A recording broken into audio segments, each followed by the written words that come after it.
Alors la cellule de pilotage, son rôle, c'est de voir un petit peu ce qui se passe sur le terrain. On a des équipes sur le terrain qui sont un peu nos yeux. Et donc ici, on fait un peu la synthèse de l'état de nos routes.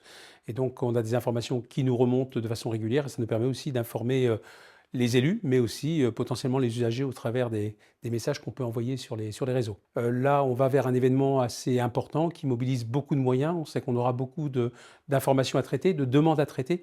Et donc, le rôle de la cellule de pilotage, c'est concentrer toutes les informations. On intervient aujourd'hui sur 4000 km de route. On ne peut pas faire ces 4000 km de route en même temps. Et donc, on a dans les priorités ce qu'on appelle P1 et P2, priorité 1, priorité 2, 750 km à traiter dans les premiers temps.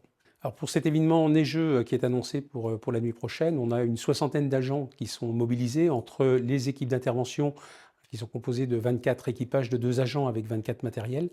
Et on a aussi des patrouilleurs, hein, ce sont nos yeux sur le terrain qui vont aller reconnaître l'état des chaussées et orienter effectivement les interventions. Ce soir, donc, on attend de la neige sur le coup de 21h, 22h. Donc l'idée, c'est d'aller déposer une couche de sel avant l'apparition du phénomène, avant les précipitations, de façon à retarder le collage de la neige sur la chaussée, hein, et potentiellement son verglaçage.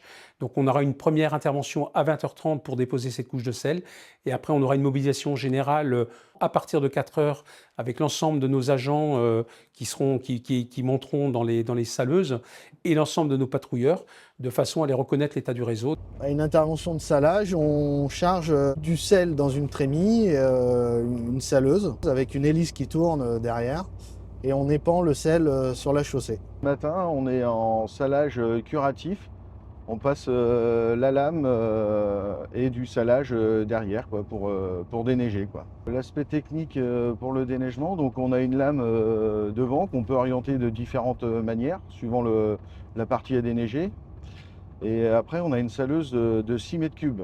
Donc pour poursuivre les phénomènes météo, donc le département dispose d'un service qui nous fournit des prévisions adaptées à la météorologie routière.